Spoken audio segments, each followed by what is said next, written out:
Olá, ouvinte e espectador do programa Gente que Fala, boa tarde, seja bem-vindo. Meio-dia em ponto, eu sou o Mauro Frischmann. Nós estamos no ar na Rádio Trianon, AM 740 de São Paulo, Rádio Universal, AM 810 de Santos, e também pelas redes sociais, no Instagram e no Facebook. Você por aí, curta as nossas páginas, siga o nosso trabalho desenvolvido aqui. E aí no YouTube, você também tem a possibilidade de nos ver pelo YouTube.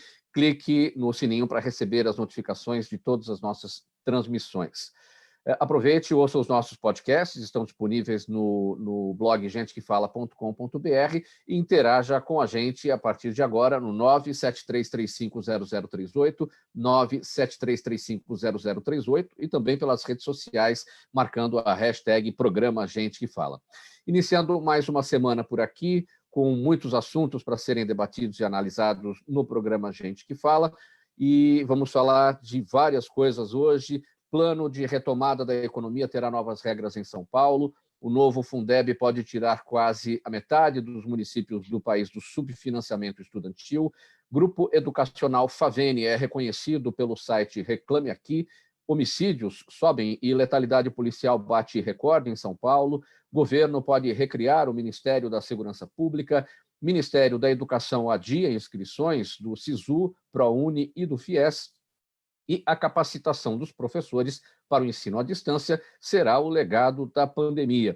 Para análise para os debates de todos esses temas, nós recebemos o Felipe Sigolo, reitor da Universidade Brasil. Felipe Sigolo, seja bem-vindo ao programa Gente que Fala. Tudo bem por aí? Obrigado, Mauro Frischmann. Um grande abraço a todos. Tudo bem por aqui. Também conosco o capitão PM Rafael Henrique Cano Telhada. O capitão Telhada, seja bem-vindo. Capitão, tudo bem por aí? Bom dia, tudo ótimo. Mauro, um excelente programa a todos nós. Muito obrigado pelo convite. Também com a gente Lucas Fonseca, professor, gestor educacional do Grupo Favene. Tudo bem, Lucas Fonseca?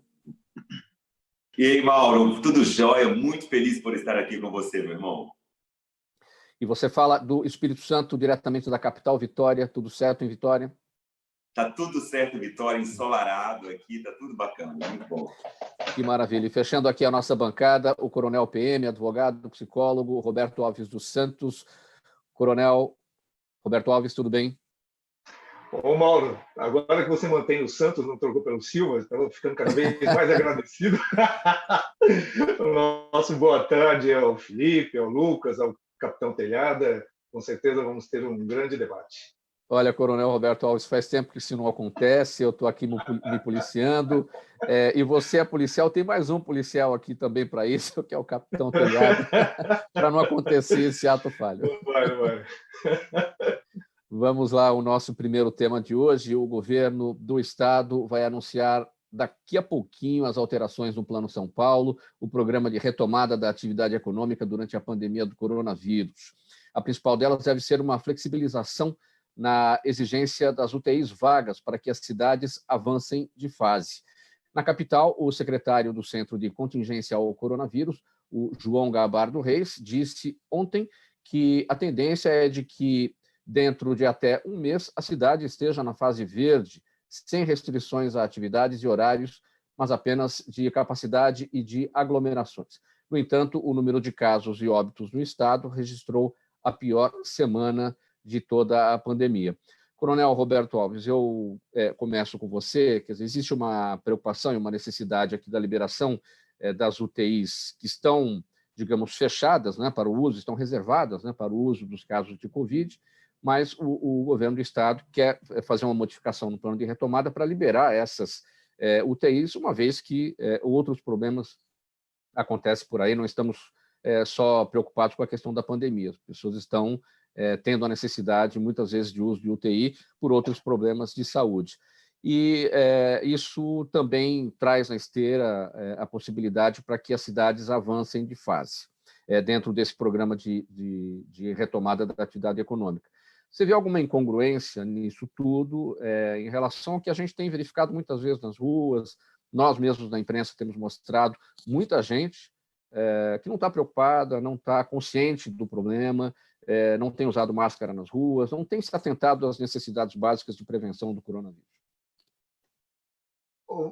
Mauro, eu vejo várias incongruências desde o início dessa postura de fechamento total da economia sem um planejamento.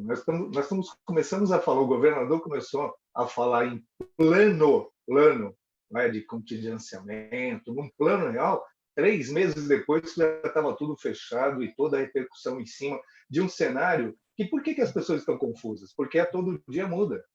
Se você imaginar que todo esse procedimento de fechamento da economia foi na justificativa da eventual contaminação das pessoas, da eventual falta de estruturação do setor de saúde, nós estamos com aumento do número de casos, nós estamos com aumento do número de mortes, nós estamos com aumento do descumprimento, inclusive, do que você falou, das regras, aquelas regras básicas de segurança.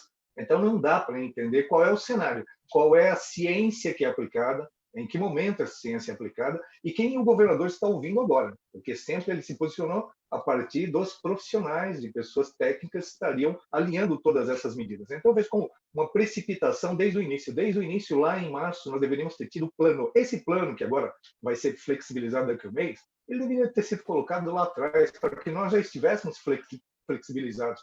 Porque você fala que tem muita gente sem máscara, mas a maioria das pessoas está cumprindo. A gente não pode trabalhar pela exceção. A maioria faz certo. E a exceção sempre vai haver, sempre houve. Não tem... E eu tenho ressalvas, inclusive, até hoje eu tenho ressalvas em questão do uso da máscara, por exemplo, na rua sozinho. Você não contamina ninguém, nem pega, nem passa para ninguém, nem recebe de ninguém. Então, eu vejo que medidas muito bruscas, muito abruptas, muito genéricas, ela acaba causando esse tipo de cenário. Não dá para você ficar se mantendo dentro de uma rigidez muito grande durante todo o tempo. É que fique em casa. Ah, legal, mas quanto tempo?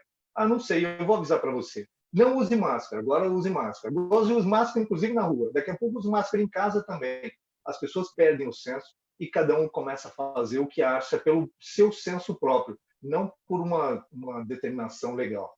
Decreto não cria saúde, decreto não cria posicionamento. O que cria posição das pessoas é você acreditar naquilo que está sendo colocado. Então, tem que ser consciente. Você usa conscientemente, você lava suas mãos, você faz sua saneabilidade, você usa o álcool gel, você mantém o seu distanciamento, você usa a máscara porque você acredita naquilo.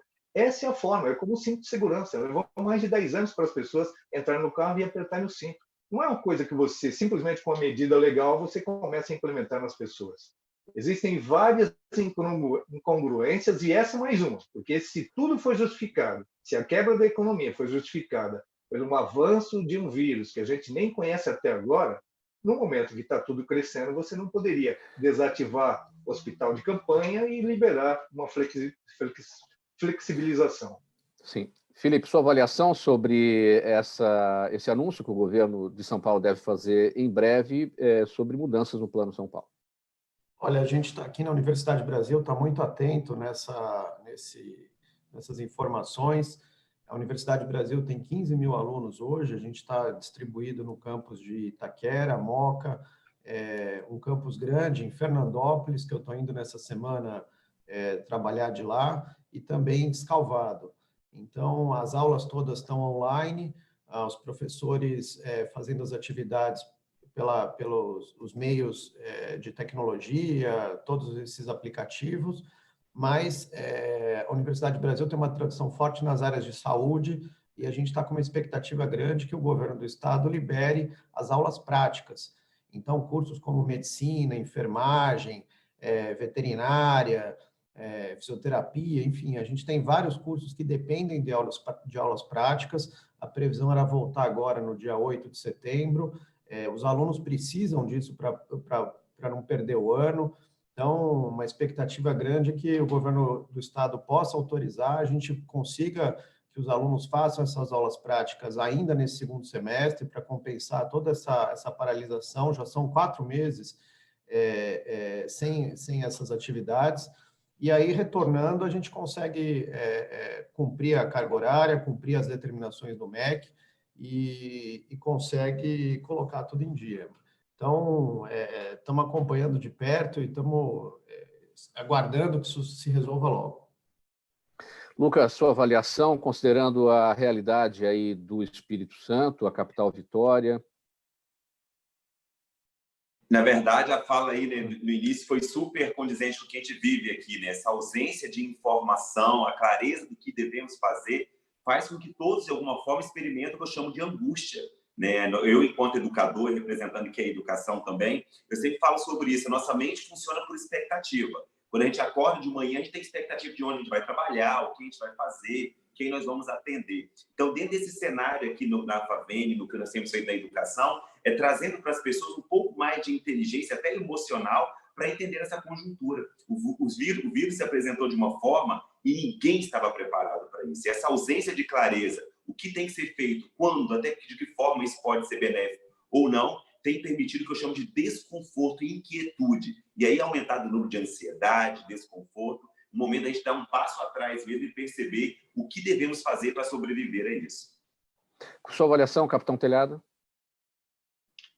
Ô, Mauro, eu, inclusive, estou saindo agora de manhã de 24 horas de serviço, estava trabalhando ontem por toda a região oeste aqui da capital, e a gente percebe que nas ruas, principalmente nas áreas periféricas, as pessoas ainda realmente são muito resistentes a essas questões básicas de prevenção do vírus, né? A questão de uso de máscara, a questão de aglomeração, nós vemos muito ainda. Então, realmente, como o coronel Roberto disse, eu acredito que nós temos que ir para uma conscientização. As pessoas têm que se conscientizar que vai ser um convívio com esse vírus nos próximos meses, nos próximos períodos, e essas questões básicas de higiene, de higienização, de frequentar alguns locais, do distanciamento, elas têm que ser seguidas por cada um de nós. Na viatura, por exemplo, quando eu estou patrulhando com meus policiais militares, todos nós estamos utilizando as máscaras, numa abordagem, numa interação com o cidadão, numa interação de trânsito, sempre usando a máscara. Eventualmente vamos estar, inclusive, interagindo com pessoas que estão infectadas, só que se cada um de nós estivermos seguindo essas prescrições médicas e principalmente de higiene, a desinfecção das viaturas, das mãos, dos locais que a gente entra, a gente vai conseguir voltar a ter uma liberação comercial. Tantos comércios que a gente passa hoje na rua, na região da Lapa, aqui do trabalho, por exemplo, a cada 5 comércios, 4 estão fechados. Um só que está aberto, que conseguiu sobreviver, que conseguiu levantar as portas, mas 80% estão fechados. Isso aí é um caos, entendeu?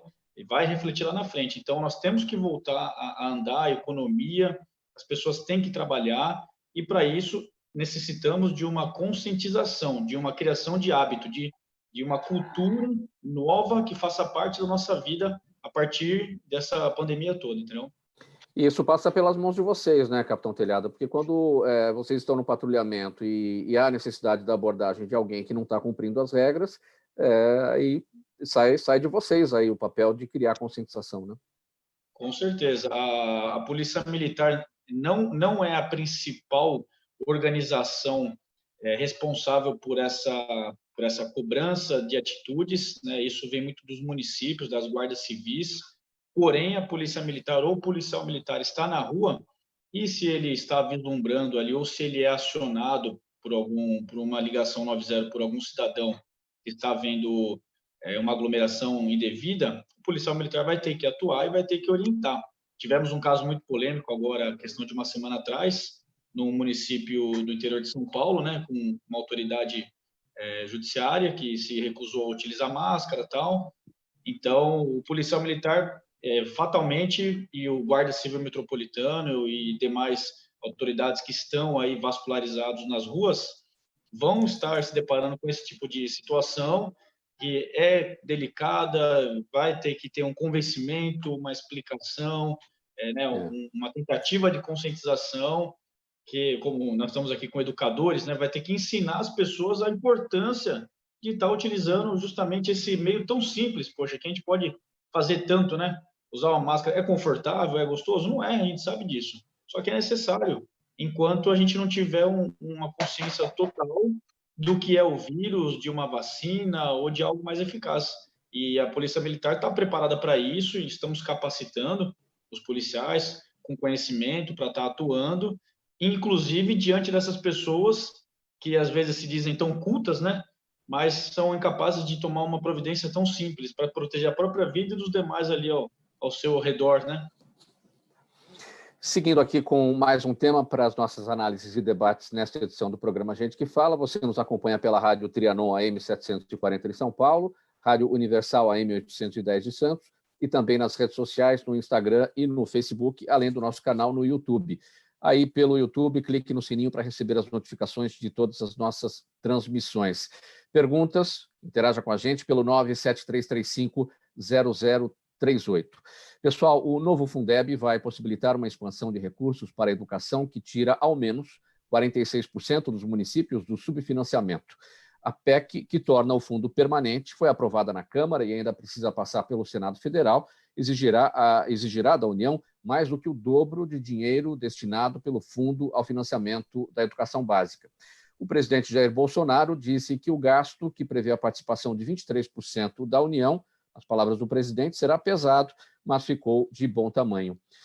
Felipe Sigolo, a gente falou bastante a respeito desse tema nos últimos momentos, especialmente na semana passada, quando da aprovação na Câmara dos Deputados, e agora, como eu disse aqui, segue para o trabalho dos senadores, e o governo deve investir de forma escalonada, hoje, né, no atual modelo, 10%, em torno de 16 bilhões, neste fundo. Isso gradualmente até 2026 vai chegar a 23%. A pergunta que eu faço é a seguinte: o problema é de dinheiro, ou seja, precisa ter mais dinheiro sempre, mas o problema é dinheiro ou o problema é gestão na ponta nos estados e nos municípios? Olha, Mauro, eu tive de 2016 a 2018, fui secretário executivo adjunto do Ministério da Educação, fui secretário executivo. Boa parte da tramitação dessa PEC 15 de 2015, que a professora Dorinha relatou, e que foi aprovado na semana passada, acho que foi uma aprovação histórica, foi tramitado, então, nesses anos que a gente teve lá junto com o ministro Mendonça Filho, a secretária Maria Helena Guimarães de Castro. Então, foi um período de muitos avanços. O Fundeb, que veio como um desdobramento do Fundef, lá de trás, do ministro Paulo Renato, a gente transformar agora em permanente e colocar na Constituição brasileira, acho que é uma vitória enorme. Eu fico muito feliz. Do meu ponto de vista, que trabalhei no governo federal, eu acho que foi um recurso muito grande. Realmente o país pode, até 2026, ter todos os recursos necessários para fazer essa evolução na educação, melhorar os indicadores. A gente, nesse período, conseguiu avançar bastante. Acho que a Base Nacional Comum Curricular foi um grande avanço para o país, a reforma do ensino médio, outras melhorias também, como o novo FIES, que eu participei da elaboração. Então, todas essas políticas vão consolidando, desde lá de trás, que era a universalização do ensino fundamental, como teve o Bolsa Escola, diversas iniciativas para melhorar. A reforma do ensino médio agora flexibiliza e fortalece o ensino profissional, e os recursos para isso a gente vai ter garantido com esse aumento gradativo que a União vai colocar recurso e vai ser redistribuído para os municípios. Eu espero que os municípios que mais precisam recebam esses recursos e façam uma boa gestão. Eu, pessoalmente, acho que o problema principal não é a falta de dinheiro na educação. Só o MEC, por exemplo, tem um orçamento de 140 bilhões de reais todo ano. Os estados e municípios também têm 25%. O estado de São Paulo aqui tem 30% para educação carimbado, esse recurso garantido. Então, não é recurso, precisa de gestão, precisa garantir. Acho que agora a prioridade do país tem que ser o ensino infantil, pré-escola, creche para todo mundo que precisa, e depois a gente garantindo outras vertentes da educação, como ensino profissionalizante, que acho que tem que crescer ainda muito, e fortalecer os indicadores, a gente poder trazer todas as crianças e ter mais possibilidades. Sigolo, o que é que garante que os recursos serão distribuídos com base na realidade dos municípios? O grande desafio é justamente essa desigualdade, né, que o Brasil tem nesse ponto da educação. O Fundeb, ele tira recursos de estados mais ricos, notadamente no Sul e no Sudeste, e transfere esses recursos numa cesta de impostos, no valor total de 150 bilhões de reais todo ano, transfere para os estados mais pobres. mas tem alguns municípios que estão em estados pobres, mas têm uma situação privilegiada. Por exemplo, que tem indústria, que tem alguma atividade econômica forte, por exemplo, Camaçari, na Bahia, que tem um polo petroquímico, enfim. Então, o que precisa é a gente conseguir distribuir para quem realmente precisa, que tem municípios que dependem muito da União, depende muito dos repasses do Fundo de Participação, e não tem essa condição. E aí também as entidades, toda a sociedade ajudar que esses municípios consigam evoluir, consigam garantir esses indicadores de qualidade, consigam investir no professor, formação de professores, consigam que toda criança esteja na escola, para a gente poder evoluir. Eu acho que os indicadores na educação ainda são muito ruins, a gente tem estagnado, essa pandemia vai piorar muito, eu acho que vai aprofundar as desigualdades, mas por isso que essa mexida vem em boa hora, o Fundeb acabaria esse ano, agora estando na Constituição, acho que tem um futuro promissor. Tá, só quero te pedir uma gentileza, Sigolo, afastar um pouquinho da tela do computador para você ficar mais bem enquadrado aí no teto, para que a nossa audiência consiga te observar melhor. Já que você destacou, o Fundeb terminaria agora no final do ano, mas nessa fase final é que houve uma preocupação em acelerar os debates, enfim. Claro, o tempo ia terminar e alguma coisa precisava ser resolvida nesse momento. E agora o Fundeb passa a ser permanente e não tem mais esse prazo de vigência para terminar, como estava acontecendo. Ele foi criado em 2010 e valeria por 10 anos, quando teria que ter uma nova... Se imaginou na época, em 2010, que o Brasil já teria um outro cenário na educação, e foi o inverso. Eu ia perguntar o seguinte, por que já lá atrás não se fez um Fundeb permanente? Então, foi realmente... 2010 foi um ano, acho que bem atípico, ano de eleição presidencial, mas devia ter sido feito um mecanismo, inclusive, que fizesse ajustes automáticos. Deixaram para aprovar só agora. Esses 10 anos foram difíceis, a gente não conseguiu evoluir satisfatoriamente. Vem num momento também complicado, o ministro de Educação acabou de assumir, o doutor Milton Ribeiro. Eu tive na posse dele no Palácio do Planalto, depois na transmissão de cargo no MEC, e a gente conversou um pouco, ele já estava preocupado, acabou ainda sendo diagnosticado com Covid, espero até desejar saúde aí para o ministro da Educação, mas infelizmente foi tudo ao mesmo tempo, as coisas aconteceram, precisava aprovar agora, porque tem um tempo de implementar e um tempo de calcular. É uma engenharia financeira complexa, envolve todo o país, os 5.570 municípios, os 27 estados, mas eu acho que o MEC tem uma equipe técnica muito capacitada, eles vão conseguir fazer todos os ajustes para o ano que vem já ter todo esse reforço aí para a educação. O ano que vem já passa de 10%, que é algo em torno de 14 bilhões que o governo federal põe, já passa para 12%, de 10 para 12, e isso vai subir até 23% em 2026. Lucas, dessa engenharia financeira, como definiu o Felipe, qual que é a sua expectativa em relação ao que é investimento na educação, na estrutura, e o que é em melhoria na capacitação dos professores? Eu sempre tenho dito que o mais importante nesse momento é reconhecer que a educação não é o melhor caminho, é o único caminho. O único caminho é a partir da educação. Seja pela consciência, a partir nós estamos falando também da pandemia, do uso de máscara ou não, seja o relacionamento que nós precisamos ter melhor com os outros a partir do que a educação promove, seja na área profissional, técnica.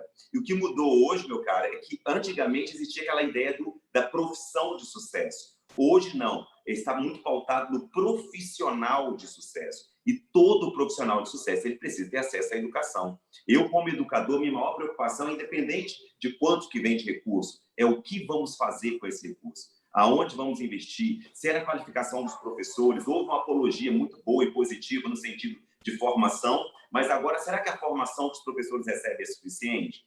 Todos nós, professores, nos vimos desafiados agora em termos da pandemia, onde a gente precisa trabalhar agora a nossa performance. Nós estamos na educação remota, todos nós estamos aplicando a educação remota. E muitos professores se veem no desafio de como transmitir essa educação em tempos atuais.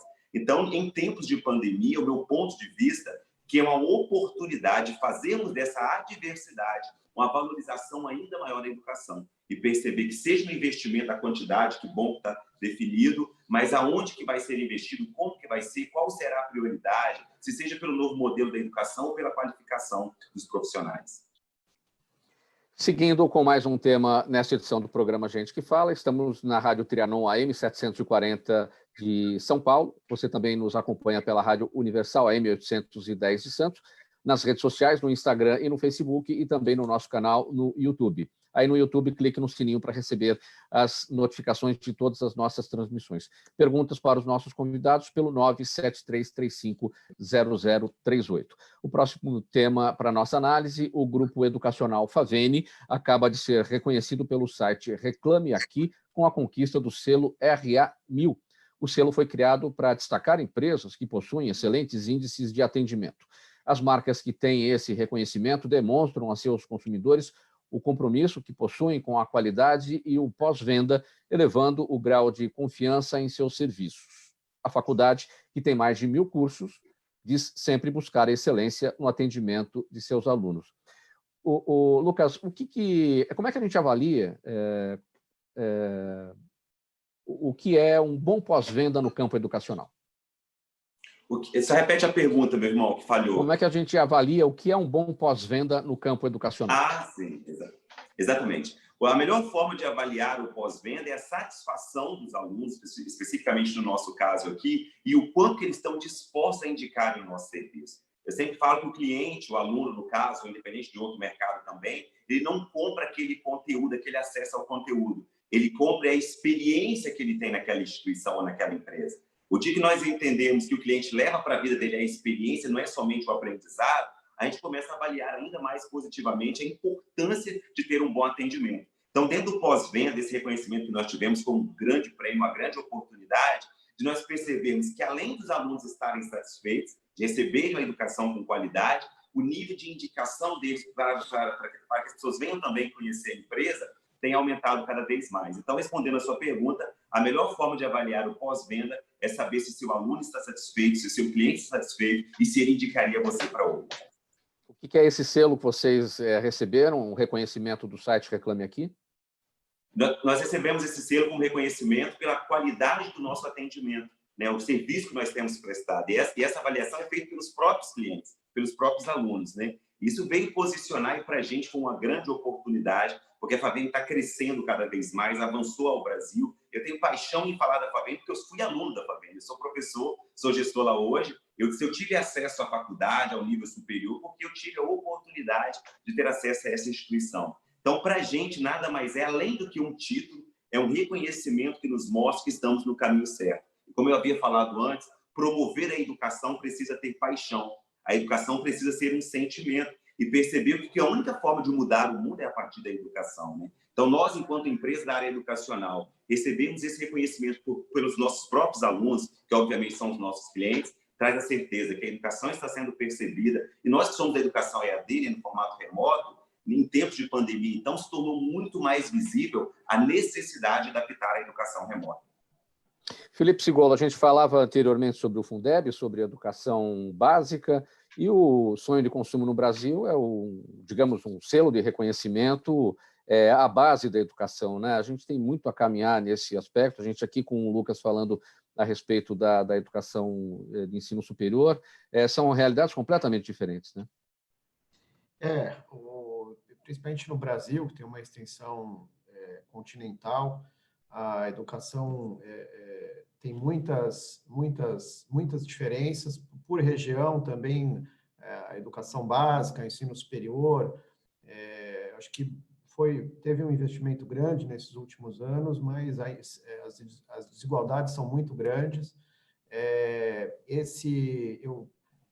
Mesmo na pandemia, as pessoas acabam preservando a educação, falam, não, eu vou fazer um esforço aqui, mas eu continuo pagando a minha mensalidade na universidade, porque eu preciso ter um futuro melhor, eu preciso me capacitar, eu vou continuar mantendo meu filho na escola. Eu acho que a educação pública melhorou bastante também nesses últimos tempos, mas ainda falta muito. A gente tem que ter um esforço grande, toda a sociedade, para conseguir melhorar os indicadores de educação E a revolução que teve em outras áreas, até na saúde, a revolução tecnológica que teve nessas outras áreas, eu acho que agora também vem para a educação, vem de uma maneira definitiva. Meio forçadamente, mas eu acho que vai ser bom, a gente vai conseguir incorporar bastante coisa, tudo para melhorar o aprendizado dos estudantes, que ultimamente não estava sendo como a prioridade máxima. Lucas, antigamente as famílias falavam assim, né? Os pais diziam, né? Olha, você tem que estudar, fazer uma faculdade. Se você não tiver uma faculdade, você não vai conseguir. Hoje a faculdade é só o começo, né? O que as pessoas precisam ter em mente? Você faz uma faculdade e ali tudo começa. Você não vai mais parar. Antigamente se tinha uma visão de que, olha, eu fiz minha faculdade, pronto, eu já cheguei onde eu queria e já está resolvido. E não é por aí, né? Primeiro, que essa ideia inicial que tinha lá sobre fazer a faculdade era sinônimo de ser sucesso, ser bem-sucedido, isso criou o que eu chamo de obesidade mental. O que é obesidade mental? Pessoas que ostentam formação, mas na prática não têm o conhecimento.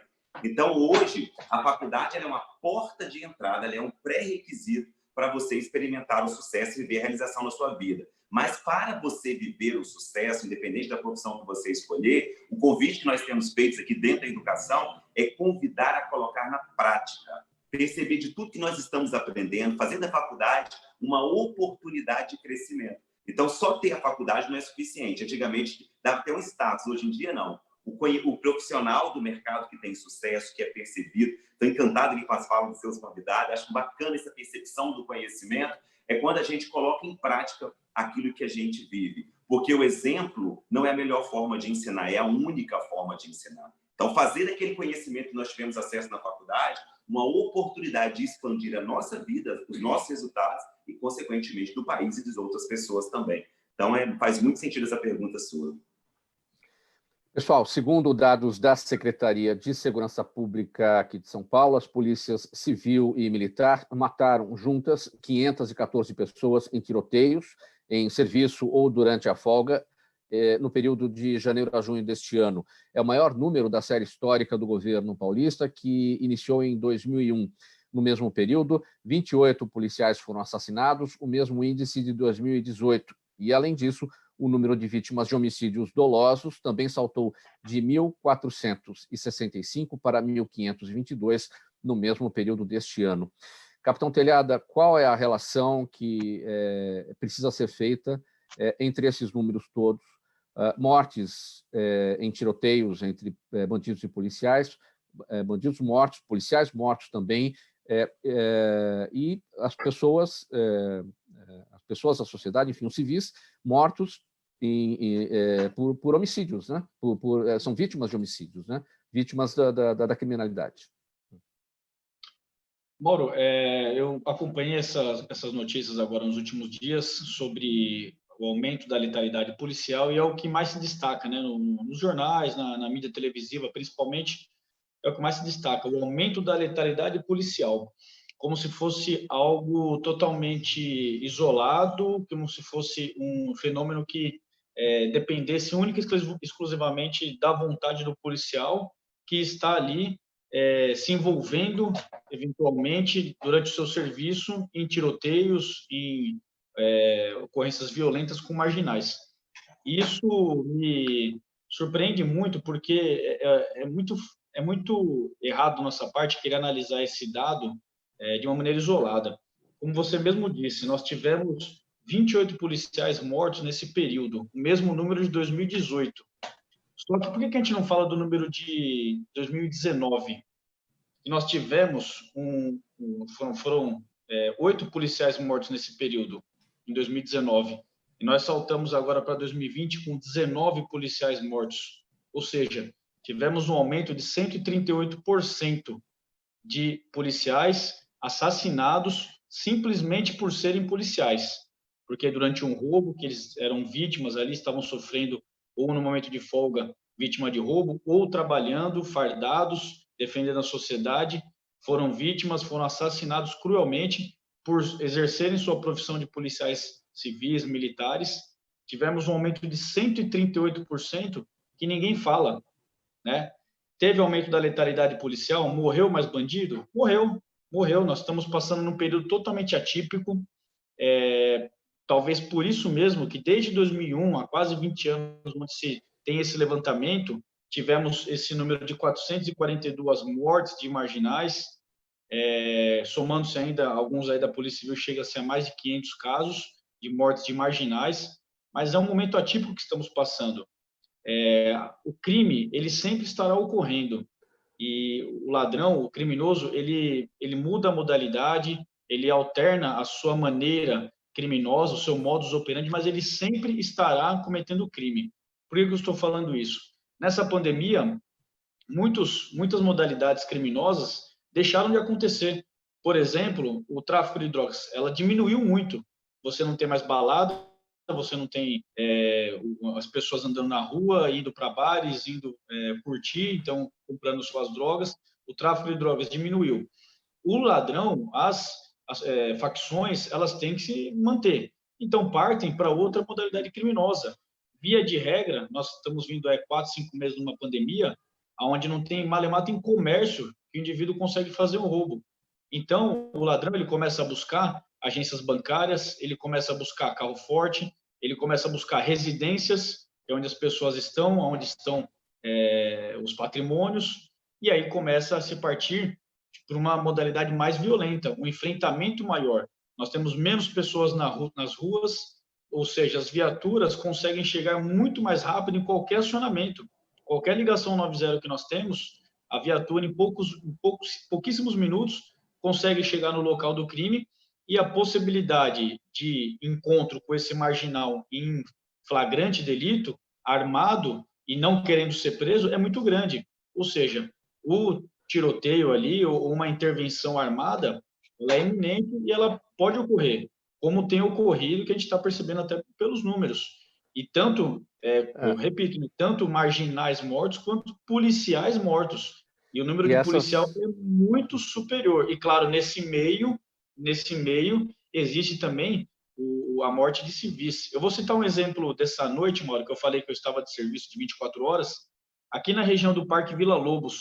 E quando eu falo de fatos, né? Na região do Parque Vila Lobos. E existem imagens dessa ocorrência dessa noite, imagens de vídeo monitoramento. 5 marginais entraram para furtar uma residência. O que é o furto? O furto é quando existe a subtração de algum patrimônio sem a violência, ou seja, as pessoas não estavam na casa. 5 marginais entraram para furtar uma residência. Detalhe, todos armados, todos os marginais de armas em punho, inclusive um deles com uma arma longa, ou um fuzil, ou uma calibre 12, não dá para se perceber muito bem pelo vídeo, mas é uma arma longa. E no meio do furto, no meio do crime, chegam os moradores, chega o casal de moradores. Quando abre a garagem, os indivíduos estão dentro da garagem, e sabe o que eles fazem contra aquele casal de morador? Começam a atirar. Eles efetuam vários disparos contra o casal, um senhor e uma senhora que estavam chegando na casa. E, graças a Deus, o cidadão conseguiu empreender uma marcha ré no seu veículo e conseguiu fugir da ação dos criminosos, que saíram no meio da rua atirando. Entendeu? Então, quem que é violento nesse caso, né? Olha só, 5 indivíduos para fazer um furto de uma residência atiram num casal de idosos que estavam chegando na sua própria casa. E se a viatura, não aconteceu, mas e se uma viatura da PM encontrasse esses 5 indivíduos saindo da casa ou numa avenida próxima ali em fuga? O que a gente acha que ia acontecer? Esses caras iam se entregar? Se eles atiraram num casal desarmado, simplesmente porque estavam entrando na sua casa? Então, a gente sabe o que aconteceu. Eles iam tirar contra os policiais. E os policiais têm que se defender. O policial vem trabalhar no seu serviço, no seu plantão, ele não vem para morrer. Ele vem para conseguir o seu ganha-pão. A sua condição de vida depende daquilo ali, do seu serviço, a sua família depende daquilo ali. Então, você destacou, capitão, sobre essa migração, né, da criminalidade, sai de um tipo de crime, vai para outra situação, e nesse caso, em muitas eles foram para o crime patrimonial. É o exemplo que você deu agora, um assalto a uma residência, o crime patrimonial, que poderia ter resultado em homicídio. Graças a Deus acabou não acontecendo isso. As vítimas acabaram escapando, né? está dentro desse número último aqui, né? Vítimas de homicídios dolosos. Isso saltou de 1.465 para 1.522. É o reflexo dessa migração dessa criminalidade. É um reflexo, os bandidos eles migram de maneira mais violenta, no afã de conseguir os seus ganhos ali, de não diminuir, né, aqueles ganhos mensais provenientes do crime. E então, assim, a gente, quando fala assim, pô, os números de criminais, não só da letalidade, mas furtos, diminuíram. Sim, eles diminuíram, porém, os que acontecem são mais violentos. Diminuiu quantitativamente, porém, os que estão ocorrendo de uma maneira muito violenta, por parte dos marginais, que estão vindo para crimes. Por que eu destaquei ser um furto de residência e os indivíduos estarem armados? Porque o normal seria num furto, o cara está usando uma micha, uma chave de fenda, um pé de cabra, para fazer uma abertura e efetuar uma subtração de patrimônio. Não foi o caso que a gente está vendo. Os caras estão indo para furto de residência armados até os dentes, esperando já uma ação policial, para que eles consigam fazer frente a uma ação policial. Nós tivemos aqui o mês passado na região da Lapa também, eu falo os exemplos que eu participei, o roubo a banco, no meio do centro comercial da Lapa, onde tivemos um policial militar nosso aqui do 4º Batalhão alvejado na cabeça, com tiro de fuzil, um tiro de 5,56 na cabeça. E então, são crimes que diminuíram a quantidade, mas eles ocorrem de uma maneira muito violenta por parte do marginal.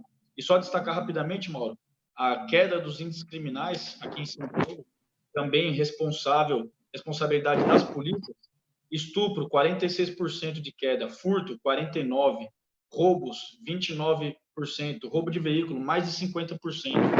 Os índices estão todos em queda e, infelizmente, a gente sabe disso, o ladrão, ele só respeita aquilo que ele teme. Ele não respeita um cidadão de bem, uma senhora, ele não respeita se ele acha que é mais fraco que ele.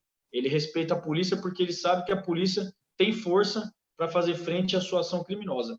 E a nossa polícia tem feito um trabalho de combate ao crime, tanto preventivo, mas quanto numa repressão imediata, muito bem feito. E, infelizmente, por causa dessa qualidade de resposta que a gente adquiriu, a gente consegue fazer uma frente ao crime muito mais rápido, muito mais eficaz, trazendo esse prejuízo para o ladrão. Coronel Roberto Alves, sua avaliação. Coronel? Microfone fechado. Eu tinha tirado o áudio, tinha fechado aqui. Muito bem. Primeiro que não é o que se fala, é como se fala. Nenhum policial militar sai de casa para iniciar a sua rotina de trabalho, para matar, para ficar preso. O policial sai com o juramento de dar a própria vida. Então, não tem letalidade, tem um aumento do número de confrontos, isso tem mesmo e vai continuar tendo, porque nós vivemos numa sociedade violenta. Qual é a sociedade violenta? O número de violência doméstica, nós estamos falando dentro de casa, aumentou 42% nesse período da quarentena. O número de feminicídios, pessoas da relação, aumentou 51%. O número de criminosos soltos em virtude da pandemia para preservar a sua saúde, mais de 32 mil criminosos foram colocados nas suas residências, claro que eles não ficam na residência. O número de armamento e a qualidade do armamento dos criminosos aumenta continuamente. Isso que seja confronto, porque a polícia é a última etapa, é a última barreira entre a desordem e a ordem social. É só a polícia que tem como mantenedor. Então, o policial ele tem esse confronto, porque o instrumento de trabalho dele é o armamento. Ele vai estar em confronto, ele vai defender a si próprio e a sociedade. Então, a gente não deve ficar colocando sempre letalidade, porque parece que o policial é criminoso, o policial é bandido. Muito pelo contrário, é a última etapa de salvaguarda da sociedade. Felizmente, nós temos uma polícia bem ensinada, bem estruturada. Só para ter ideia, é importante fazer relação. Para cada 218 prisões, ou em flagrante ou em cumprimento de ordem judicial, você tem uma morte em confronto. Ou seja, não dá nem para comparar os números. O policial sai para prender, para manter a ordem, para prevenir, para investigar, porque nós estamos colocando nesses números, a Polícia Civil também. O policial sai para exercer a sua atividade profissional. Agora, na sua atividade profissional, ele é a última batente para se manter a ordem social. E os criminosos, eles agem com violência, com armamento. Então, em confronto, se eles assumem o risco, o policial tem que preservar a própria vida e a sociedade. Capitão Roberto Alves, o deputado federal Capitão Augusto, do PL aqui de São Paulo, na próxima quarta-feira deve ter uma reunião, ele é presidente da Frente Parlamentar de Segurança Pública, ele deve ter uma reunião com o ministro da Justiça, André Mendonça, para tratar da recriação do Ministério da Segurança Pública. Isso já foi, na época do ministro Moro, também falado, para haver um desmembramento, né, do Ministério da Justiça e o Ministério da Segurança Pública. Isso faz frente ou faria frente a essa situação, a esse status quo que estamos tratando aqui? Eu considero que a segurança pública, como batente, como patamar, né, das principais estruturas sociais, como a educação, como a saúde, a educação fazendo parte desse tripé, ela tem sim que tenha um ministério próprio, com identidade própria, porque são questões muito diferentes, justiça e segurança pública. Não dá para misturar numa mesma entidade e o mesmo dirigente administrando tudo. Então, eu considero como muito importante, dando ênfase à importância desse cenário, porque o Brasil é reconhecido lá fora pela má qualidade da educação, pela má qualidade da saúde e pela má gestão da segurança pública. São os eventos que nós devemos investir cada vez mais em gestão. E aí, só fazendo um minutinho para falar dessa questão de gestão. O nosso problema de gestão financeira, por exemplo, nós não temos educação financeira em nenhuma base da escola, da formação, seja básica, seja da universidade. Como é que algum gestor vai fazer depois, né, quando assumir um cargo importante, a gestão financeira? Ele nunca aprendeu. E o nosso problema maior é sistêmico, é a pandemia sistêmica da corrupção. O governador do Piauí está sendo preso hoje justamente por desviar dinheiro da Fundep. Não é só mandar dinheiro, não é destinar dinheiro. Dinheiro nunca faltou. O problema é gestão, por falta de conhecimento, e essa questão, infelizmente, dos criminosos que acabam se valendo disso aí.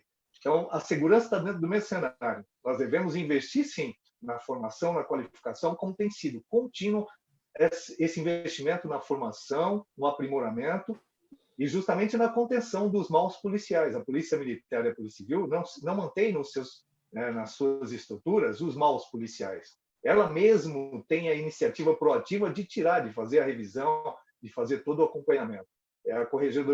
São as corregedorias mais eficientes que existem no planeta.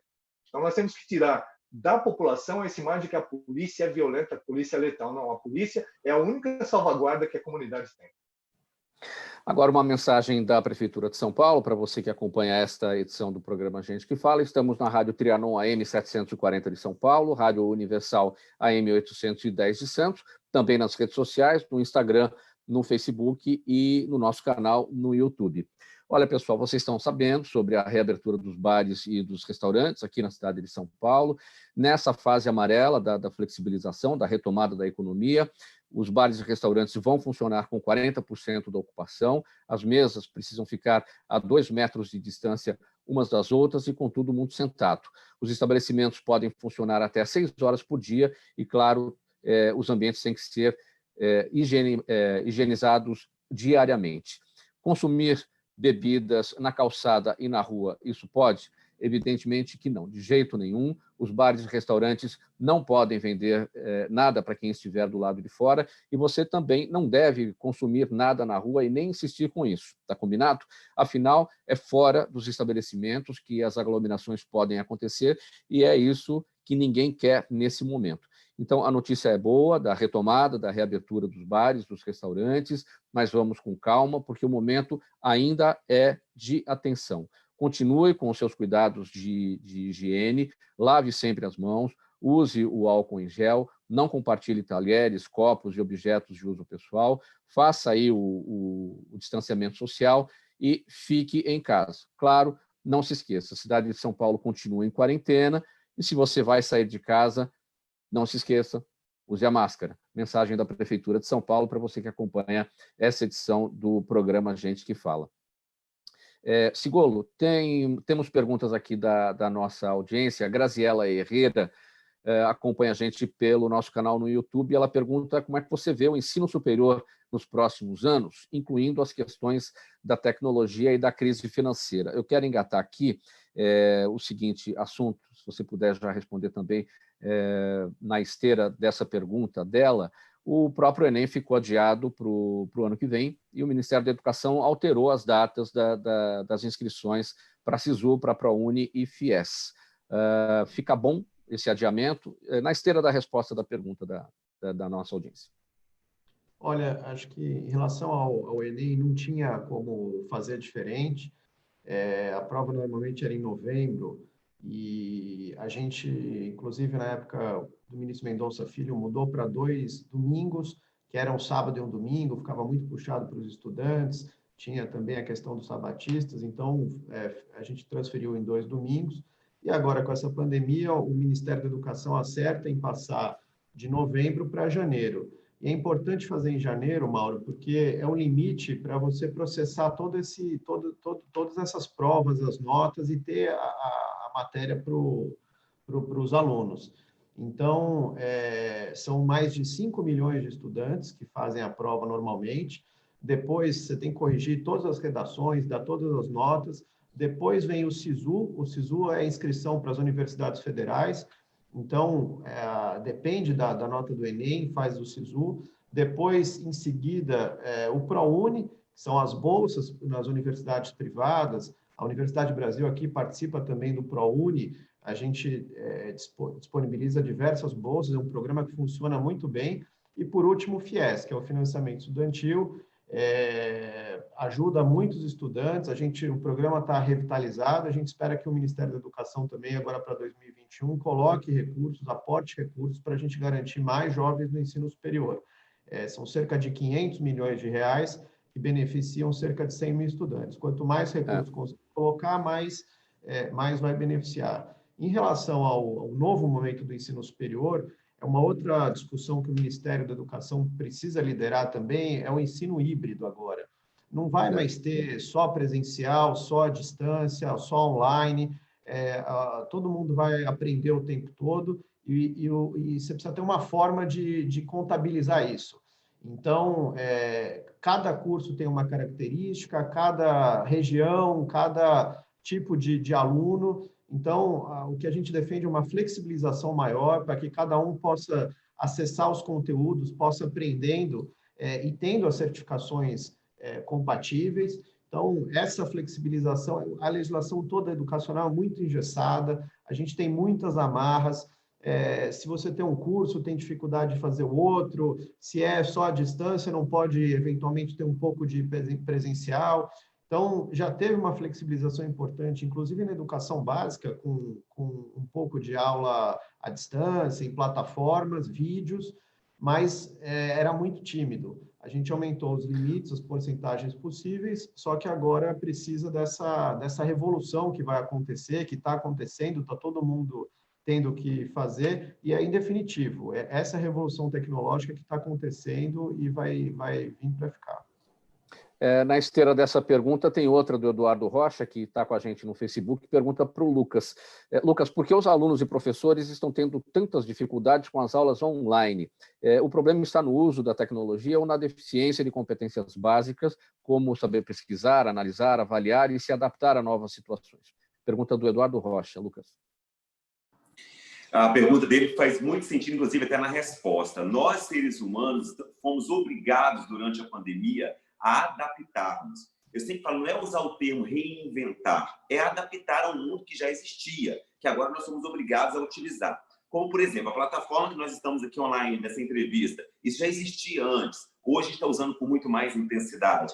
Então, o grande desafio que as pessoas enfrentam, os alunos enfrentam às vezes, é em adaptar uma tecnologia que já existia antes e como trazer a qualidade de atenção para este momento. Eu, enquanto professor, junto com os meus alunos, eu tenho observado o perfil desses alunos, imaginando o futuro dele profissional. Aquele aluno que tem muito mais comprometimento com o conteúdo, ele vai aprender mais. Ele não precisa do professor cobrando dele o tempo inteiro. O professor agora também ele tem que entregar, além do conteúdo ali em sala de aula, ele tem que trazer uma performance dele durante a aula. Então, não que eu estou fazendo, pelo amor de Deus, apologia à pandemia, mas é uma oportunidade também de a gente refletir, né, sobre o que já existia. Não é que as coisas passaram a dar ruim agora. Algumas coisas já precisaria ter sido avançado e a gente se viu obrigado a avançar.